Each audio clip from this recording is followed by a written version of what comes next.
you can land your temporary system on the inside. You can get it done in the next 5 minutes. 4 minutes.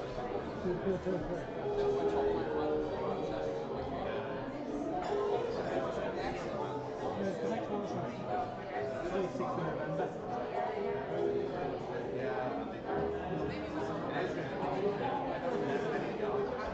I mean, about this now. It does and it doesn't at the same time. It does, but it's good.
I have asked her, I did say to her, I said, do you want to, you've got some work in, I said, do you want to get involved?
5-minute warning. We're going to get started in 5 minutes, so charge your glasses, find a seat, and then get settled in. So I'll see you in 5 minutes.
This little one here.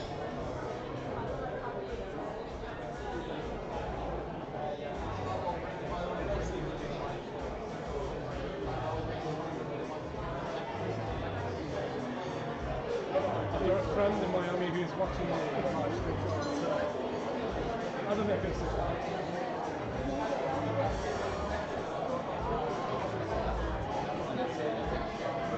not a mag, it's not. It's not a mag, it's actually I wish football on the same place. I was going to say, you still didn't get, anything where it's like that.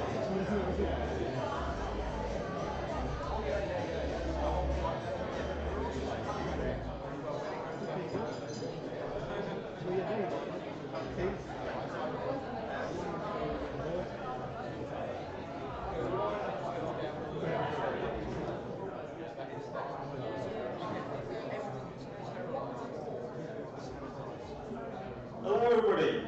Hello! Sorry that was a slightly longer 5 minutes, but you're used to it always being a slightly longer 5 minutes than I say, aren't you? We had a last minute step in from the awesome Mr. Paul Furley, who's going to be doing the slides tonight. There's nobody sat at the computer who's going to click go on the slides. That's kind of a problem. We should fix that. So we have fixed that. I like how I'm getting this kind of foliage in my hair, which is interesting. And I think at some point I'm going to fall over because there's now a ramp, a new feature for Ignite. For the first time we have a ramp to get on stage, and we're on this side, which is going to completely confuse me because I have had many years of being stood over there, and now I'm stood over here, and so I'm going to be even less sensible than usual, I'm sure. Anyway, welcome to Ignite Liverpool. This is the 35th one of these that we've done, and it's great to see loads of people here. And if you haven't been to Ignite before, basically we've got a bunch of really interesting and different talks this evening. Each one is going to be 20 slides. Each slide will be shown for 15 seconds, so the talk is going to last for 5 minutes tops. So if there's something you're kind of, this is interesting but not super interesting, don't worry, because in 5 minutes there'll be something else that'll be about something completely different that I'm sure will be even more interesting for you. I mean, obviously, all of them are really interesting, he says, trying to dig himself out of this hole. Anyway, so we're going to have, we've got a relatively short program this evening. We've got 7 talks for you.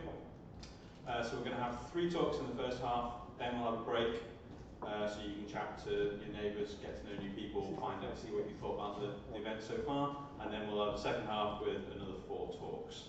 So, pulling out my trusty running order, if you can all welcome to the stage Mr. John Winstanley, who's going to be telling us about the Kalman filter and its rocket science.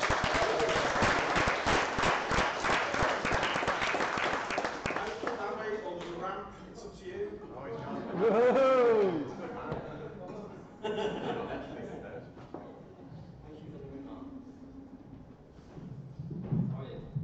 Hello everybody. Right, so I've got a question for everyone. Does anyone ever lose things? A few hands I can see. I lose things all the time. It is so frustrating. I think what we need is someone who can help us find the things that we lose. So I've got someone to do this. This is Rudolf Kalman. He was born in 1930 in Hungary. You can see he is the grand wizard of finding things because he has perfected the point. Rudolf's work is very well respected.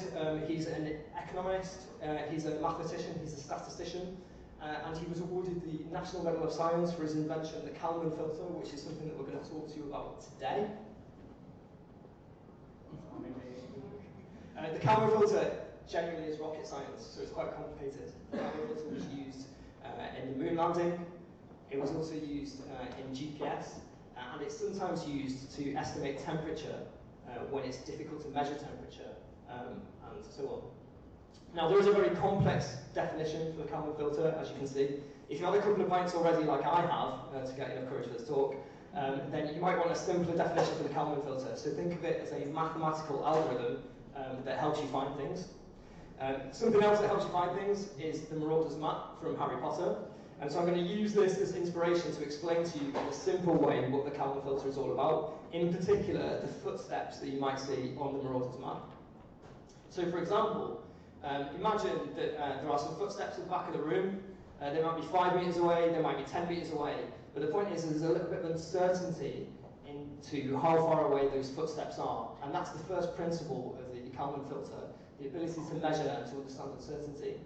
So we also predict, so say you've got a stride length, you've got a direction, and you've also got a step count, then you can make a prediction about where something is. And so what the Kalman filter does is it enables you to combine the prediction with a measurement to be able to come up with a real-time estimate of what is going on. Now for me, I've only got little legs, so if it's quite easy to predict where I'm going to be. That's why I don't reach the foliage up at the top. But also the Kalman filter is very clever. So as well as having uncertainty in a prediction, in a measurement, you can also have uncertainty in a prediction. And the more time that has elapsed, the more uncertainty there is in that prediction. So it's not just an average around a particular point, but it kind of takes that uncertainty into account. Now, has anyone ever lost their mobile phone? Yay. Yeah, quite a few. Can Kalman help with that? Of course it can. So let's talk about that. So let's talk about the location data that you get from your mobile phone. So location data can be quite noisy. So you could get a block signal, you could get a signal that's been reflected, or you could have made the unfortunate choice of choosing an iPhone instead of an Android phone. There's also different types of location data when it comes to your mobile phone. So you might get Wi-Fi location data, which can be a little bit inaccurate. You can get location data from a cell tower, but also from a GPS. And the accuracies from those different types of location data vary. Also, the frequencies and the timing of that location data varies as well. So you might have to rely on an inaccurate Wi-Fi reading before you get an accurate GPS reading. That's my timing. Let's pretend we're walking around Bun Street, which is the street down the bottom. So this is some raw GPS data that you might get from your mobile phone. And you can see that instead of it being on Bun Street, as you might expect, it's actually all over the place. So it's quite difficult to kind of predict where something is. So can we predict with a mobile phone? Yeah, of course we can. We can get the location data, such as satellite, cell tower, and Wi-Fi, but if you've got a gyroscope or an accelerometer in your mobile phone, then you can also get the direction, the speed, and so on. So on the left-hand side, we've got a unfiltered location data. You can see it's quite messy, it's got us drowning in the water. On the right-hand side, we've got some data that's been filtered by Kalman, and it's all cleaned up. Now, of course, Kalman is underpinned with some complex mathematics, so after this talk, when you've not had as many drinks, you might want to have a look at like the Kalman coefficient, the Kalman gain, and a few other things that come up with that too. And so one last stab at the Kalman filter to kind of drum it into your minds. So it's all about a prediction, so imagine like your footsteps, combining it with a measurement, and then coming up with like an estimate for where something is. And so I just want to say thanks to all the people at Ignite, but also thanks to Rudolf Kalman, although he didn't find my watch. He's a good guy. If anyone wants to talk about GPS tonight, then come talk to me face to face, or you can tweet me on Winstanley_John. That's me.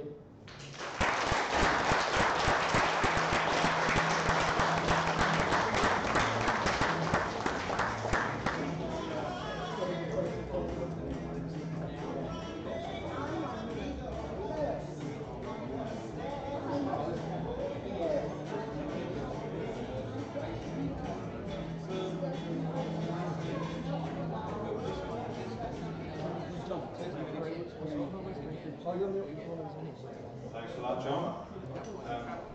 So now that we've heard about the Kalman filter, which is rocket science, rockets go into space, our next speaker is Patrick Stewart. Sorry about that, Patrick. And I'm now realising that I should have spoken to him about what his talk's going to be about, because there's a word in here that I'm sure I'm going to mispronounce. Weapon take. Okay, excellent. So Patrick's spoken at Ignite in the past, but that was quite a while back, wasn't it? And then he's back again to tell us about the weapon take of Wirral.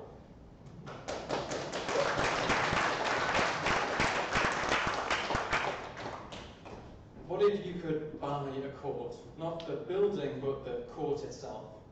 Well, someone did, and for a handful of years in the 1850s, they ran a medieval court as an extortion racket. Wapentake means weapon take, and 100 probably refers to 100 families, but they both refer to the same court, and both come from the borders of British history around the 7th or 8th centuries. They might be the oldest surviving courts in the land. Over time they were nearly forgotten, but they were never repealed, and they remained active and legally valid, until, needing money, the Crown took the court of the 100 Wirral, bundled it with the rights to wreck, treasure trove and royal fish, and auctioned it off through Potts & Co of Chester at the Pied Bull in Northgate on November 16, 1819. It goes through several pairs of hands, and in 1854, the Wapentake is sold to Samuel Holland Morton, an ex-cobbler, a moneylender, a lawyer, and a scumbag, assisted by Robert Bob Grace, a solicitor who was once charged for assaulting a boy with a copy of Roscoe on evidence, a heavy legal tome. How they operated can be shown by example. In 1855, Thomas Smith is working in his garden in Lindell Hill.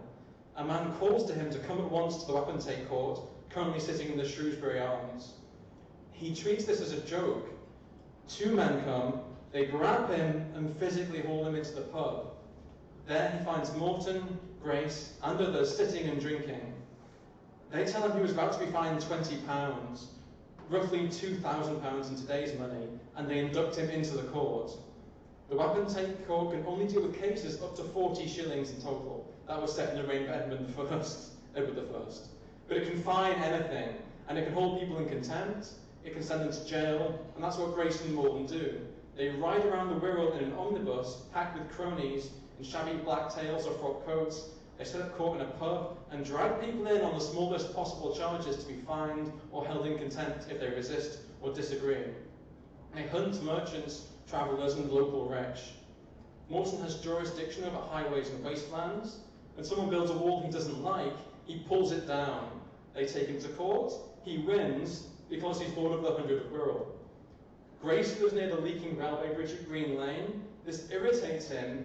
He orders the company to make repairs, or he will seize the line and arrest the directors. It's not clear if he can actually do this, but it's not clear that they can't, so they repair the line. In 1856, Morton steals this stolen house. A cashier, Robert Wilson, is arrested for embezzlement. He uses the stolen money to buy several properties, one of which is a house on the Wirral. The moment he's convicted, Morton and Grace run to the house, kick out his family and claim the building. The company Wilson robbed wants the house as he bought back. There is another court case, and Morton wins. He gets all the property Wilson bought, including the house he kicked the guy's wife out of. Then Morton meets his match. A local landowner, Christopher Bushell, closes a path. Morton orders it opened and fines Bushell when he doesn't attend the Wapentake. Bushell won't pay. Morton sends his men to repossess a horse. Bushell buys the horse back, and he's both powerful and resentful enough to actually do something about the Wapentake. The County Courts Amendment Act has a section appended to it as it passes through Parliament, specifically and only to shut down this particular court. And this finally stops the Wapentake. But Morton still has the ancient feudal rights that were sold along with it. He continues to claim wreck in the Wirral and dies in 1869. And you would think that would be an end to the matter. But no, at the last moment, when only a Catholic priest and a serving girl were present, Morton signs an entirely new will and gives everything to the Catholic Church. His wife is about to be kicked out of the house that Morton stole. Robert Bob Grace is so angry at being cut out of the will, he digs up an imaginary heir just in time to stop it going through. As well as that, the ghost of the Lord of the Wapentake is sighted beneath an apple tree, sweating and wiping his brow. The fake heir falls through, but the investigation lasts long enough for speculators to dig up James Morton, an illiterate wheelwright and a distant relation. That's the new Lord of the 100 Wirral. These speculators set the wheelwright on holiday while they spend his inheritance. When he returns, nothing is left except the feudal rights, so he goes back to work on his wheels. He does send notices to fishermen that any royal fish caught around the Wirral, that's sturgeon, whales, and porpoise, belong to him, but none are returned. He dies in 1883, and that finally is the last known Lord of the 100 Wirral. But the feudal rights do still exist, and they must be somewhere. So maybe there is still a Lord of the 100 out there, waiting for treasure to be dug up, or for a royal fish to be pulled from the sea, so he can claim his feudal rights.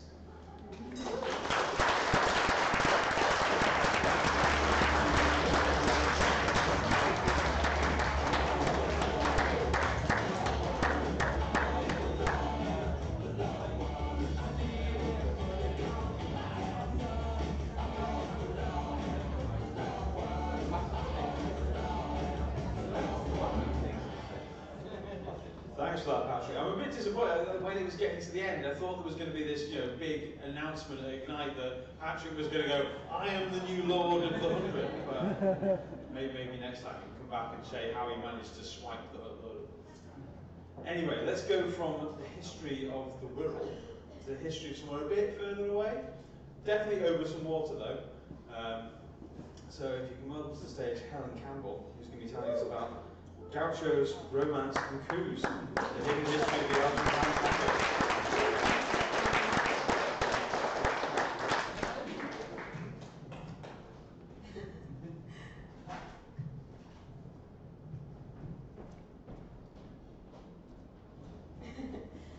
Hello, so today I'm going to talk about the history of Argentine tango, and the place we're going to start is Argentina at the very beginning of the 20th century. So it had a really bright future. By 1913, Argentina was the world's 10th wealthiest nation per capita, which put it ahead of France, Germany and Italy, and this was because of its rich natural resources. However, it was a really empty country, so the government needed to attract immigrants to work as gauchos in the Pampas. You can see one here. So they offered subsidies, free accommodation and guaranteed work to European immigrants. So lots of young single men from Spain and Italy mostly. And they flooded over chasing their own version of the American dream. But all was not as it seemed.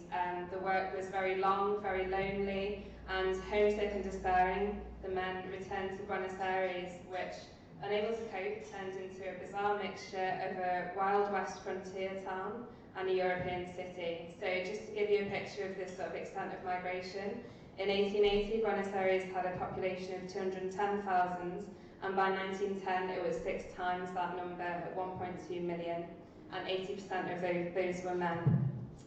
So, oh gosh, it's really rushed on. So you can see tango has similarities with these other genres because it was born of sort of industrialization and urbanization. So lots of different types of genres share that similarity. So what is tango music? It's got complex rhythms, it's famous for its syncopation, and these are the main instruments of the tango orchestra. So we have violins, piano and a double bass, and then the instrument in the centre is called the bandoneon. Now the bandoneon actually started life in Germany as an instrument for German villages which couldn't afford a German church organ, and then it made its way across the sea to Argentina and became the absolute heart and soul of Argentine tango. So this is how they used to look. There used to be all these bandoneons in the front of the orchestra, and then the violins in the back, and the piano and the double bass, and there was often a singer as well. So what is tango about? Most people think mainly of romance when they hear about tango, but tango, the actual lyrics and the content of it cover all different stripes and colours of the entire spectrum of human experience. So there are tangos questioning the existence of God. There are tangos which are using the metaphor of a woman that they're in love with to talk about Argentina, their nation, when the government set in censorship. There are also, there's one very interesting tango which involves a man going to a police station and handing himself in for homicide, and it's a conversation between him and a police officer. So there's this massive range of things that Argentine tango music is about. So another really interesting aspect of Argentine tango is this thing which is called lunfardo, which is very specific to Buenos Aires. It's a bit like Cockney rhyming slang in that sense. And it plays around with words. It uses a lot of Italian and Spanish influences. And it does this sort of interesting thing where it reverses the syllables. So in lunfardo, tango is go-tan, because they swap the syllables around. Feca is cafe, and there are a few other words, really interesting words in lunfardo. So, just a bit about the history of tango. The Golden Age was a period of really astounding creativity, and it coincided with the government of this guy, Juan Perón, who was a socialist patriot and really wanted to encourage Argentine tango. However, in 1955 there was a military coup, and they hated tango, they wanted to ban it, and they encouraged imports of foreign music, and they banned meetings of over 3 people. So almost overnight, tango as an art form was completely shut down. This guy is one of my favourite characters in the history of Argentine tango. His name's Osvaldo Pugliese. He was a communist. He distributed all of the profits completely equally to his orchestra, and they were so loyal to him that when he was in jail, they didn't replace him, they just laid a red carnation on the piano that he played in memory of him. This is Tango Today, so there was a BBC prompt, some people might have seen it, and tango also exists in Liverpool, so I'm a teacher and a co-director of the local tango club. I'm a DJ, and we have lots of classes and lots of social events and things, and I've got some information if anyone would like to come up in the break. Thank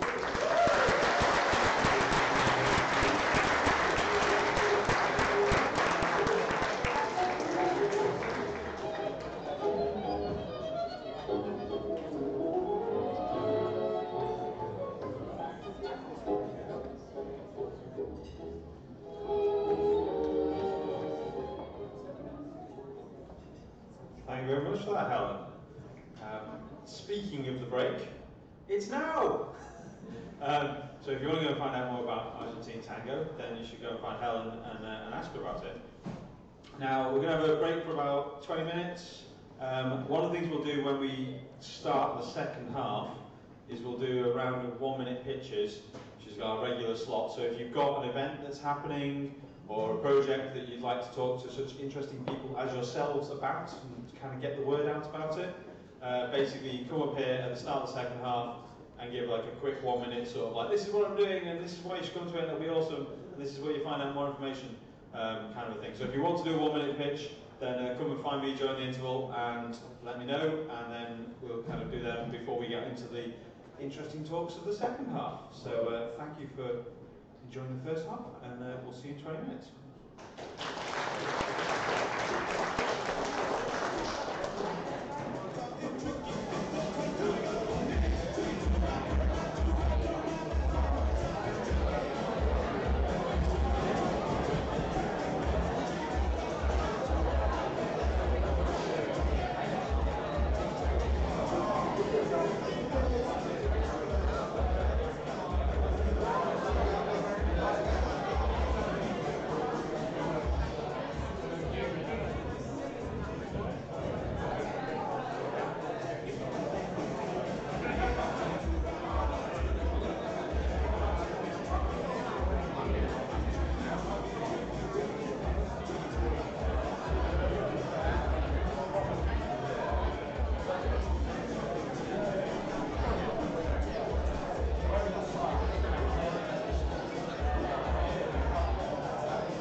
5-minute warning, grab yourselves a drink, make yourselves at home, sit down, whatever, you know.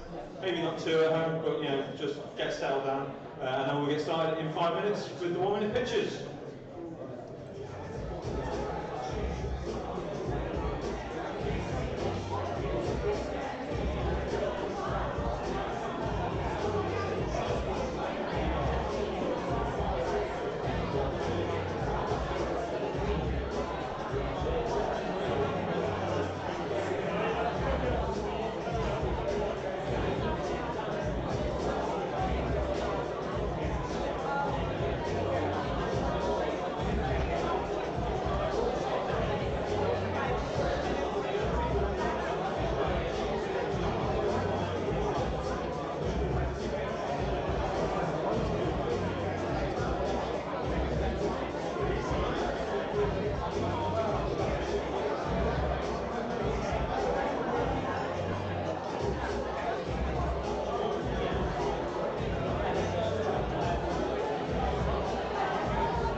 to give a 1 minute pitch. If you can come and stand over here so we can do kind of rapid fire, swapping people from time to time.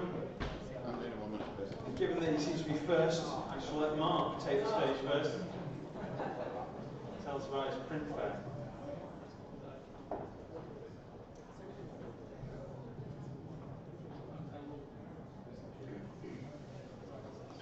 Tell people.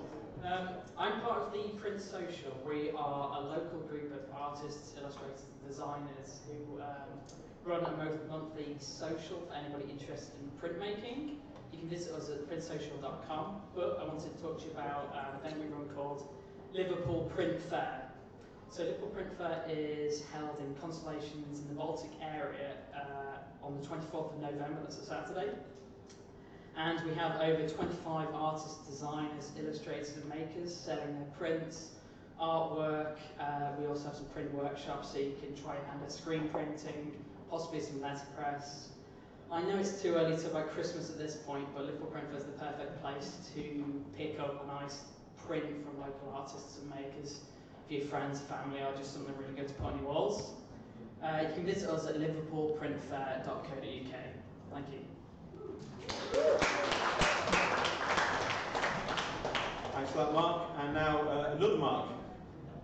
Well, I'm doing you in order, like so, you know. If you're gonna queue jump, having just wandered off in the kitchen. Hello. Okay, I'm here to tell you about the Festival of Maintenance. So anybody who makes anything, whether it's software, physical stuff, roads, houses, whatever, everything's got to be maintained. If you don't maintain it, it falls apart. So if you're interested in how to maintain stuff, take a check on the Festival of Maintenance. It's actually taking place in London. I'm not here to advocate you all shooting down to London, but it is being live streamed in Liverpool at Does. Hopefully you'll know where Does is. Go on their website. It's going to be live screened on Saturday from 10 o'clock onwards. I've been told that you can just drop in. There is an event, right, but you don't need that. And there will be free cake. So go along, support the Festival of Maintenance, see what's going on, check out Does, have some cake. Thanks for that, Mark. And if you want to see me talk for longer, I'm speaking at the Festival of Maintenance on Saturday. So I'll be in London, so you can get to not see me, but see me on a screen and not have to talk. Anyway, next is Alice telling us about skeptics.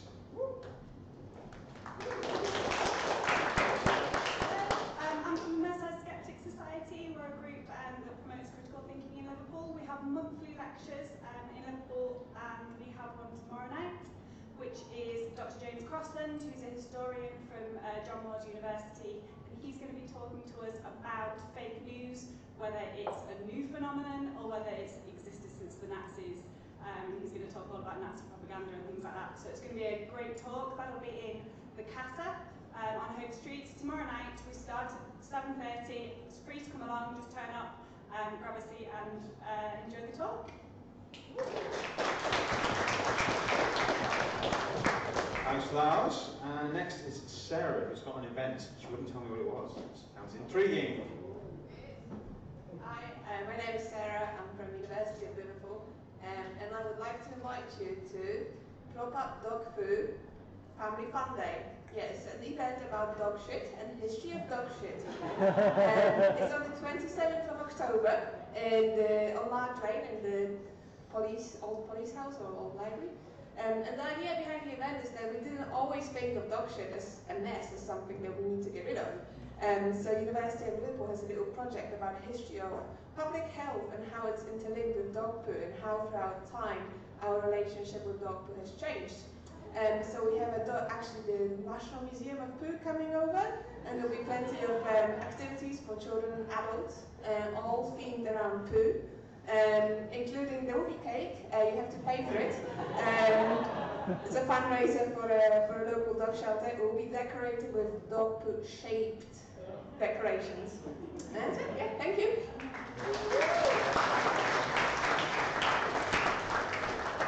Thank you, Sarah. And next is Dan talking about a podcast. This is chaos. There's no one on the sound desk. Hello, how you doing? Yeah, I just wanted to quickly tell you about a new podcast that I'm doing, which is called Tales of the Unattested, which I'm very proud of the name because I came up with it. But it's basically a confessional podcast, and people send us in anonymous confessions. That's why it's called Tales of the Unattested. We've got 3 episodes out now. If you Google or search engine of your choice for Tales of the Unattested, you can find it there. And hope you like it. Give it a listen. Tell your friends if you like it. Thank you. Cheers, Dan. And next is Paul, who also wouldn't tell me what it was that he's going to be speaking about. Here's Paul. Hello. If you were here 6 months ago, you might have thought, who's this weirdo talking to me about Facebook and data and like surveillance and privacy? That was me. By some incredible coincidence, 2 weeks after that, Cambridge Analytica happened. So I feel like for once in my life, I actually said something that made me not a tinfoil hat 2 weeks later. And at the time, I promised that I was going to run a thing called a crypto party, which is like a beginner-friendly workshop, sort of free class, for people to learn how to defend themselves against mass surveillance, corporate surveillance, ad tracking, a lot of the kind of things that go on behind the scenes in everyday use of the internet. Finally, I'm delivering on that. We're actually doing first one on the 9th, Tuesday the 9th of October. It's called Digital Self-Defense, and this first class is going to be specifically about Facebook, because it's a really useful way of making it clear what we mean by a lot of different, it covers a lot of different aspects, and there'll be others coming up in the future covering different topics. But if you'd like to come, you are very welcome. It's particularly, you're particularly welcome if you don't know about tech, if you're a beginner, because I think it's even more important for people that aren't from a tech background to learn what's going on and learn how to protect themselves. So some of the things we'll be doing, all the things we'll be doing are really practical. So you'll be able to, if you bring a phone or a laptop, then we'll get you set up with slightly more secure or private settings and applications and stuff. So if you want to come, it's at Does Liverpool, which is in the Tapestry on Kempston Street, Tuesday, October the 9th. And the URL, I just made a tiny URL. If you go to tinyurl.com/digitaldefenders, if you do that now, you can see the Eventbrite link. I'd love to see you there, particularly if you're not technical, bring your friends and family. See you there. Thanks for that, Paul. And next, Zarina is taking the regular awesome slot. Okay, so whoa, that's really loud. You can tell, unaccustomed as I am to public speaking. Every time there's an Ignite, there's always somebody up on stage talking about a thing called Awesome Liverpool. In fact, I think Awesome Liverpool started about 5 years ago because of a talk that happened at an Ignite. So it's a cool thing where about 10 friends put in about 50 quid a month into a pot, 500 quid gets given away to cool ideas. And the cool ideas come from people like you. So if you have a cool idea, something that you think solves a problem, or makes people happy, or makes Liverpool a better place, then you need to apply to Awesome Liverpool and you could win it. So previously we've given it to 2 kids who were making a little device that let you record where all the curbs are in Liverpool, dropped curbs, so that they could make a map of where the most accessible parts of the city were. And then last month, with the £500 went to somebody who's starting up a screen printing workshop on the other side of the water, and they needed £500 to literally buy the screen printing table, which they got for a total bargain. So now they're buying loads of inks and stuff with the money. So if you have a cool idea, look up Awesome Liverpool, awesomeliverpool.co.uk, and apply. Go for it. Thank you.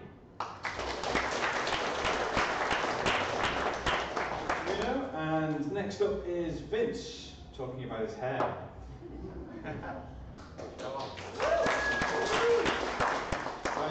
Just wanted to let you know about an event that's happening on the 27th of October, if you attend the dog one. Come along to this one afterwards.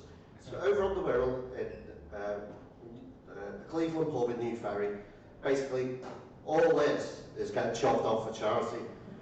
I raised the money for Clare House, which deals a lot with paediatric care, specifically paediatric cancers, but also other children that have chronic illnesses, and basically they need all the money they can. So all this hair's going. If you want to find out more, you can find me on Twitter, Spider2097, Mastodon Social, Spider2097 as well, or just look up Vincent Braille on Facebook, and that's me. Right, thank you.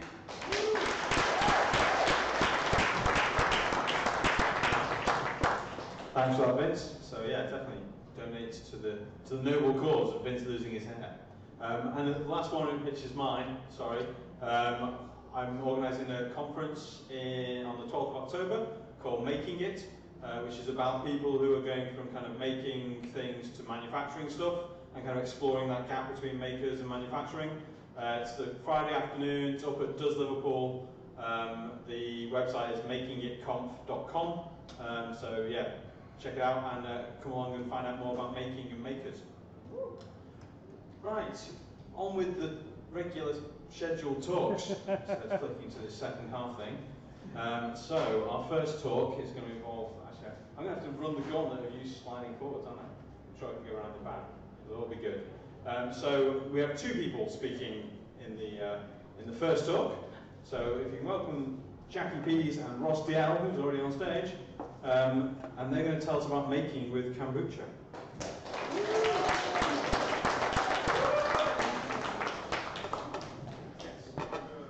And we've got a 1 minute pitch first, which is about a wearables event on 29th of September at Does Liverpool, where you can put some stuff together to get information about your heart rate or the way you move your feet and that sort of thing, and use a language called processing, and make t-shirts, which are going to be free. So, and the whole event's free, and you can look it up in Eventbrite.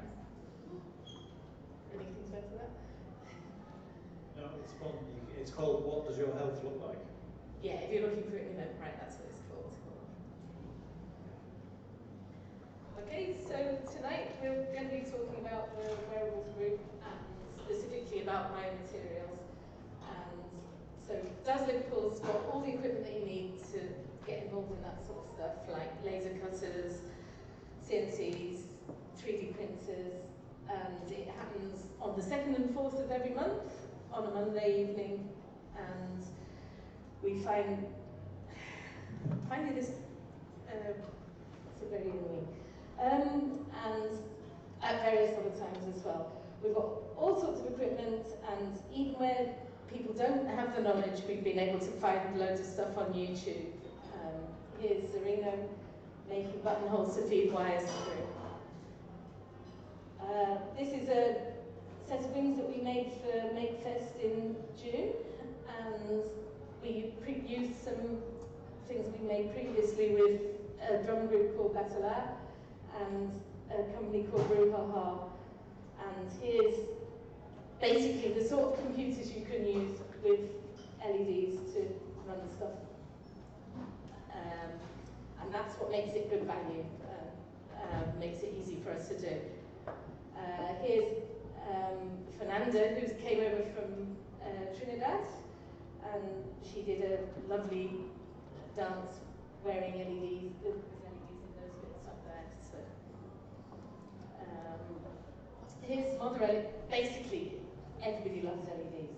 Well, I think they do anyway. So, these are specially bright LEDs that are supposed to hurt people's eyes, and this was part of a costume designed by this. I think she's 10, and it's designed to scare off attackers. And the way it does that is by hurting their eyes. So a load of us got together and put a whole load of LEDs together. So here's a lot of stuff. What we'd like to do in future is be able to grow our own circuits, and Ross is going to talk about that. Yeah, so as well as getting excited about LEDs, we also like the idea of making your own things, so making your own circuit boards, but also making your own material. So one of our first experiments with biomaterials is using kombucha, which is a drink which helps you have a healthy biome in your gut. It's a mix of bacteria and yeast. So as the tea ferments, it builds a kind of mass of cells, which is called SCOBY, and it's this kind of symbiotic mix of the bacteria and the yeast. So you can see here we are following some instructions, which we will show you a link to later. You put the SCOBY in some fresh tea, and gradually the bacteria ferments, the yeast starts to build bigger structures. So here you can see Matt, he is making some ventilation for the new SCOBYs being generated. You can see them all being labelled in different states of growth in those tubs over there. The inevitable SCOBY puns, which you can see on the left there. And eventually you get a material that you can kind of stretch out and dry out and effectively tan it like leather, like you would do leather, and you can end up with these kind of great shapes. And then I previously made an icosahedron for something else, and because our SCOBYs weren't particularly tough or anything, we decided it would be better to put them in a wooden frame, which we laser cut, and we laser cut the SCOBYs as well, and that's the result we got. And we actually got someone to go out and take some professional photographs of it. So what I think we do in future is put some lights in ourselves, but for a prototype, that's okay, I think. So we've come back to LEDs after growing last time. So this is Scout scientist Nell from the Little Pig Maker, and she ran one of her workshops, a biomaterial workshop at the New Does in the Tapestry, and it kind of kick-started us on our kind of obsession with growing things out of materials, biomaterials. And then recently we've just discovered the Healthy Gut Company, who make, sell kombucha brewing kits, and they generally promote sort of kind of like in developing your own healthy guts. A really useful thing was materium.com, which is a database of materials that you can grow. So you can choose different recipes, you can learn how to make kombucha, grow things out of mushrooms. So really, we just want to encourage more people to experiment. And if you come along to the Wearables Night, which runs on the 2nd and the 4th Monday, at Does Liverpool after 6, we'd be really happy to see you. Hopefully we'll grow some cool stuff. Thanks.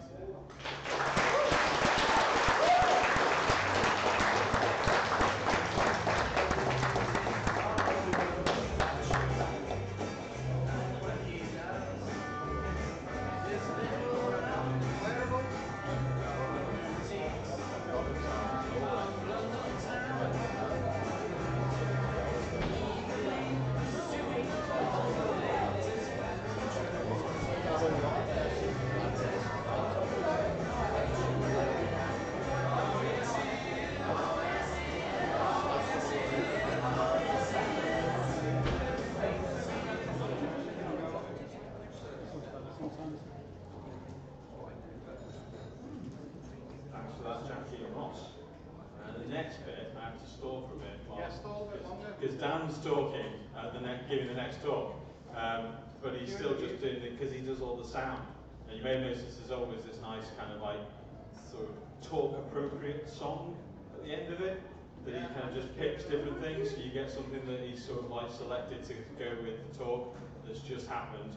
So I don't know, this is surely cheating because he's giving the talk, so he'll know what the best music to put at the end of it is. But the problem with it is that obviously he's going to be up here, so he can't fade the music up when it gets to the end of his talk. I did ask him whether he was going to do some sort of like special track that was 5 minutes of silence, and then just faded the music up at the end, because he knows how long it's going to take. Because it can't not take 5 minutes. But yes. Wow. I thought you were going to like roll on sort of like Starsky and Hutch style.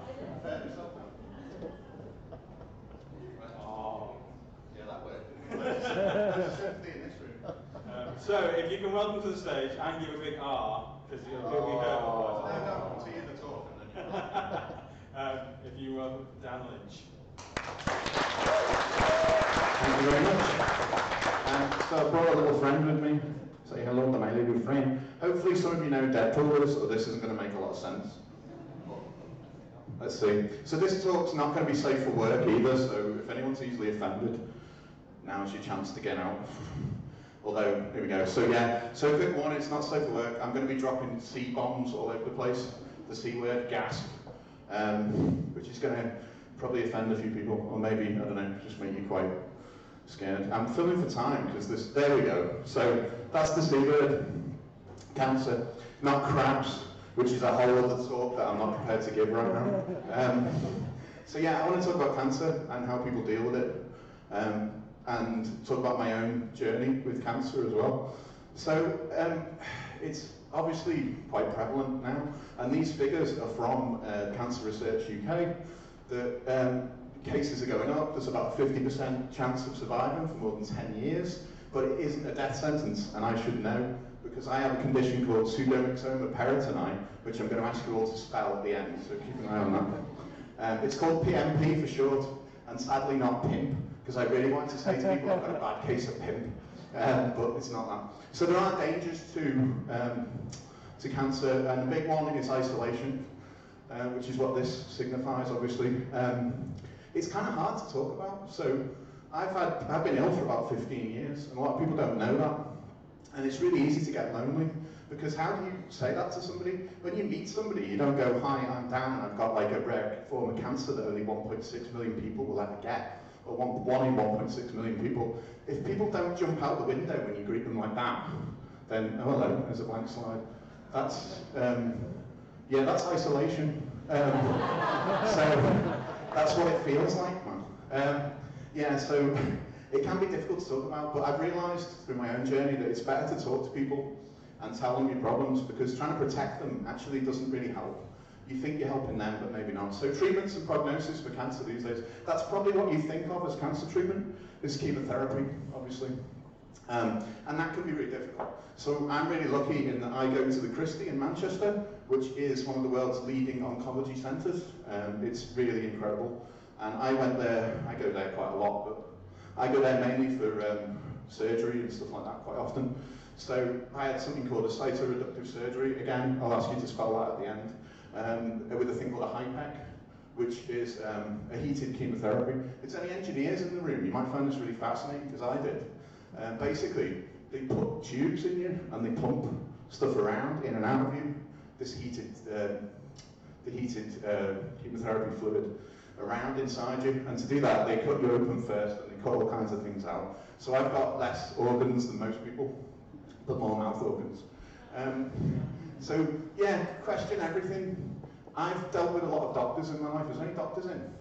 No? No one's prepared to say that now. Yeah, there is. There are some fantastic doctors around, but there are also some who treat medicine as a religion. And it's not a religion, it's meant to be a science, isn't it really? So I've dealt with hundreds of doctors over the years who've told me I've got hundreds of different conditions, which were all wrong. Only because one of them said to me, I'm going to say you've got this because I can't find anything else, and after 6 months, if I haven't found anything else, I just say it's this. To which I said, fuck off, because that's not science. And another point message is, it's fine not to be fine. I find it quite hard some days. Some days I can't get out of bed because I'm really kind of tired and whatever else. There'll be a lot of this is why it's not safe for work. But actually, I'm good, I'm here, I'm alive, I'm enjoying my life. I'm doing better now than I have for a while. And I think it's hard, yeah, I'm not a superhero, sadly, so this is the Deadpool thing. Yeah, I thought when I went in for experimental surgery and all these kind of strange therapies, that I might come out with a superpower. And I suppose my superpower is that I'm still here, which is quite nice, I've got to say, as superpowers go. So what have we learned, or what have I learned from this? That it's okay to tell people when you've got a problem. If you isolate yourself, what I used to do was say, like, it's my problem, it's my cross to bear, people shouldn't have to know about this. But actually, you're not really doing them any favours. God, this is going quick. So this is some words of wisdom that my granddad sent, and it says, don't dwell upon the past, it's done, nor worry what might be. The present moment is the one in which to live and be. What's gone cannot be altered, the future we don't know. So make the most of every day in which to learn and grow. Thank God I know you. So, yeah, so I'm going to come back and do another talk about why I'm Deadpool, which you find interesting, which is why I've got the red shirt on. So yeah, why the red shirt? So this is the point where I would do the mic drop and walk off, but I'm a sound engineer and I can't do that to a microphone. So what I'm going to ask you to do is I'm going to ask all of you to agree with me now that we're all going to say that I drop the mic and walk off, okay? And we'll doctor the video later. All right then, so my glamorous assistant's going to hit the music. Thank you very much for listening.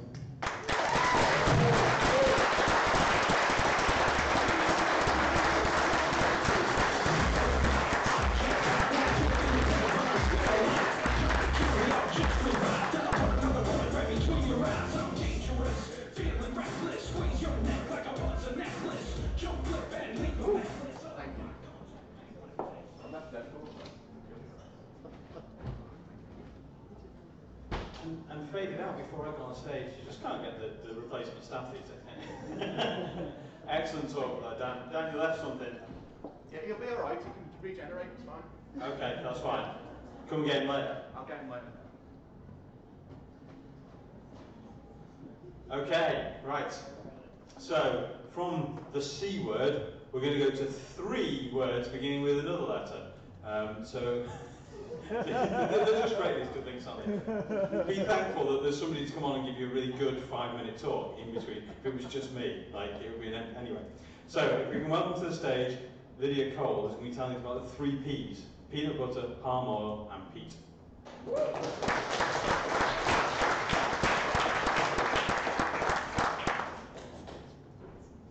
So today I decided to talk about the 3 Ps. I expect this brings up different things for all of you. Maybe you get really excited thinking about the 3 cornerstones of service marketing, or the most important characteristics of being a pirate, or maybe you're a 3 Ps a day kind of guy. But maybe you think about the 3 pillars of sustainability: people, planet, and profit. And over the next 4 minutes, I'm going to try and argue for the importance of the planet component in that 3P trio.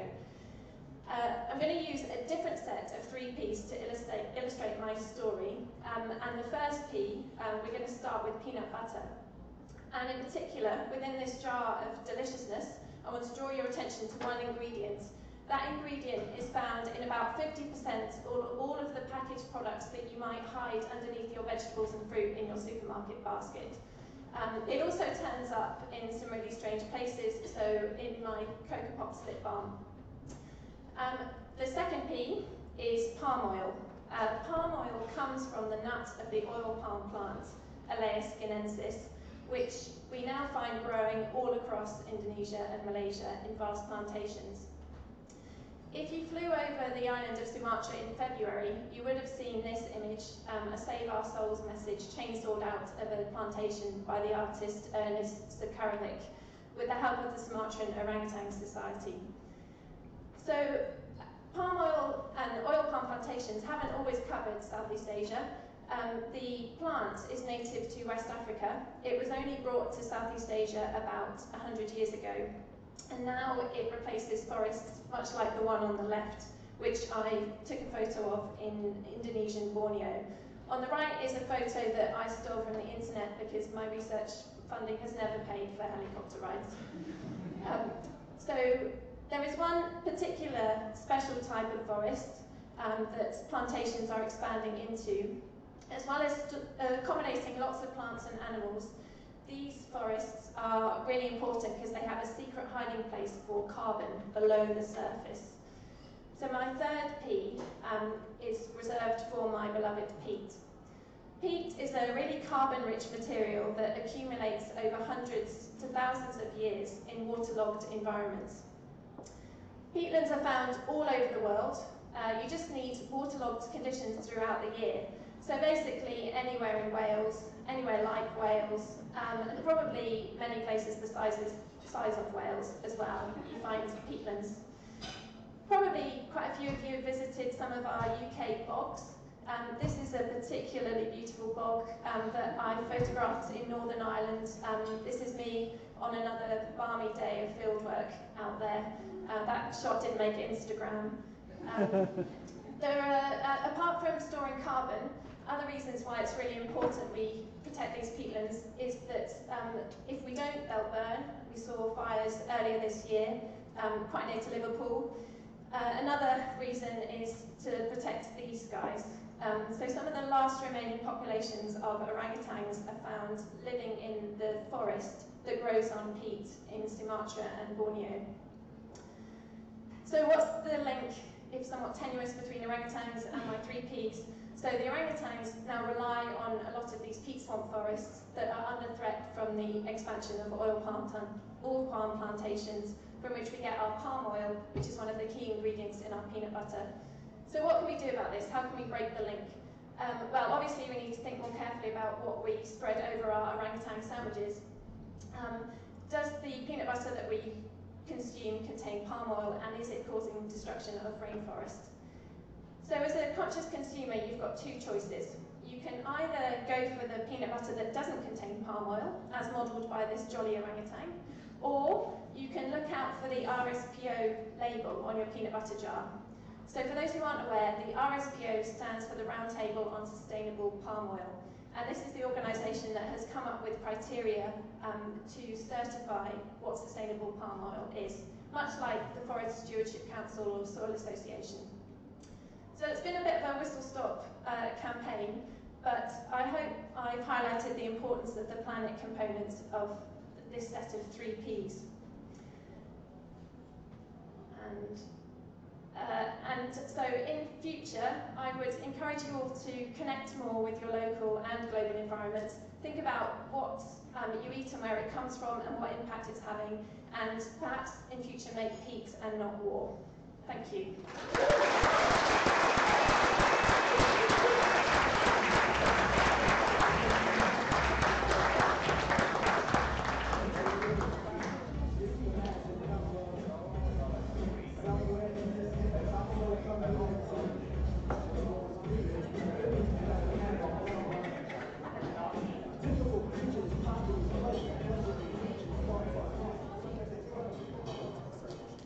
Thank you very much for that, Lydia.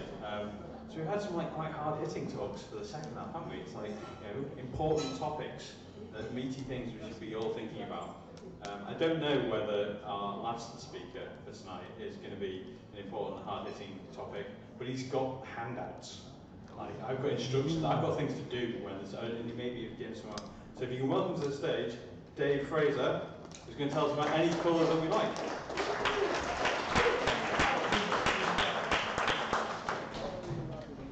Hi everyone, I'm going to tell you I should really take a close look at contemporary art. And just to make life easier, the handouts will tell you what paintings we're going to be looking at today. Alright, so I'm going to start with the first painting I ever bought, which is not this one, it's the one coming up here. This is by Michael Greaves, who's a lecturer at the Dunedin School of Art in New Zealand. And first time I saw it, I thought, wow, I've got to get that, as you do with any good art. And shortly afterwards, people were saying, why have you bought a completely black painting? So the first one really that hit the news was Kazimir Milosevic in his black square, first shown in the last Futurist exhibition, 010 in 1915. And this brought in suprematism, which he really wanted just people to get a feeling that it wasn't important on the structural form of art, it was what the person was feeling when it was brought in. And this was highly influential on people such as Pierre Mondarian and the Dutch neoplasticists. It wasn't really until the colour field artists in the 1940s, such as Barnett Newman here, more famous for his zip paintings, that they started to really take off with this all-black painting. Barnett Newman also moved on to paint Canto as well, Mysterious. And also we've got the Prince of Black, Ed Reinhardt, who comes in as well. And he spent ages getting his paint treated correctly just to make sure there wasn't any colour, brushwork, form available in any of his paintings here. That's the second one of his. At the same time, we have Clifford Still, who was a real purist, who was using a very thick impasto technique to try and get this depth and shimmer to his paintings. And he said that black was never the colour of death for me. I always found it warm and welcoming. And of course we've got Mark Rothko, whose large paintings just try to envelop the user. The viewer should be viewed from about ½ metre away, so that you really get the feel of it, just because it's not, painting is not about an experience, it is an experience. Solly Twombly here, he started scratching in with trying to evoke primitivism because he's interested in tribal art, and he really found that, he just found the whole process here that was brilliant. I think Anne Truitt really summed it up when she said that she walked into the gallery and spent all day looking at art drawing arts, black canvases. I went down the ramp, saw Barnett Newman, and I looked at them, and from that point on, I was home free. I never realised you could do that in art, have enough space, enough colour. And she did this both in sculpture and painting.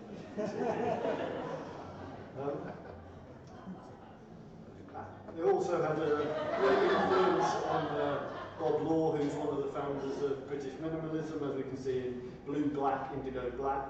And the technical processes he used, only about 1 in 8 of the canvases he started ever made it to completion. But I've talked so far about painting, but it's also transferred to other mediums such as glass here with Marion Carroll in the Corning Museum of Glass, and also to textured work such as that by Professor Marion Carroll, who creates woven pieces such as the one made in Western Germany, available in the Tate.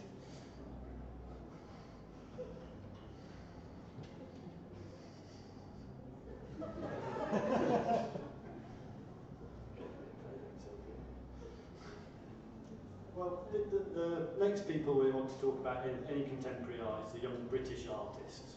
Of course, when we think of the young British artists, we think of Damien Hirst. And in the early 2000s, Damien Hirst started producing pictures such as Armageddon, Apocalypse and Septicemia, which he created this black technique which was used making dead flies and resin.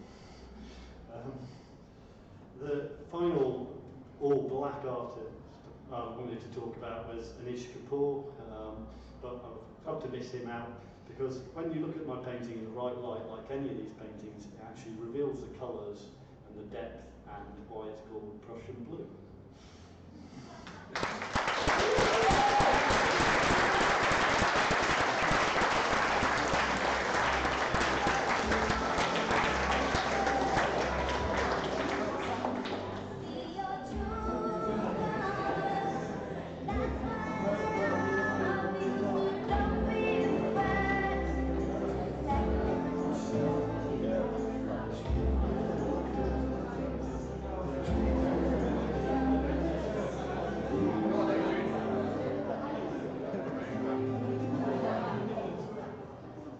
Thank you very much for that, Dave.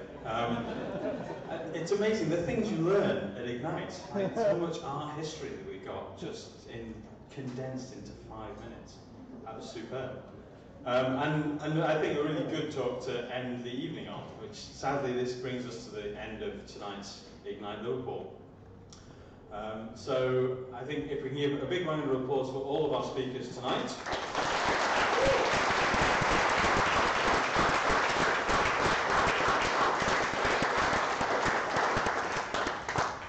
And if we can thank the technical team behind the scenes, although Dan wasn't quite so much behind the scenes tonight as he normally is.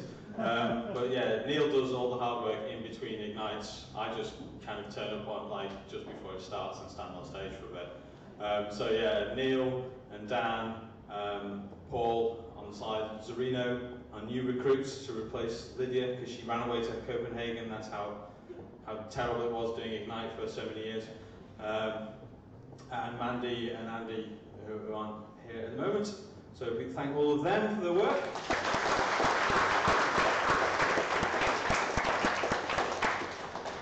And our next Ignite is on the 26th of November. Yeah, I'm getting a nod from the back, so put that in your diaries now. If you want to give a talk, if you've enjoyed what you've seen tonight, then definitely come back, tell your friends. If your friends have got something that they can talk about that's interesting, then twist their arms and get them to submit a talk. Or if there's something that you're passionate about and you want to give a talk, then we're always looking for new speakers. It's a super friendly audience, it's really nice and easy to be up on stage. You've got 20 slides, you just need to find 20 pictures that are nice, stick them in a slide deck, and then that takes care of itself, and you just have to talk to people. And it's only 5 minutes, so if it doesn't go so well, you're off stage in 5 minutes. But yeah, definitely, if you're thinking about it at all, submit a talk. It's a really nice way to get speaking into public speaking a bit more. We're always looking for people, so if you go to the website, you can sign up and submit a talk, or get your tickets for the next event, and we shall see you in November. Thank you. Thank you very much.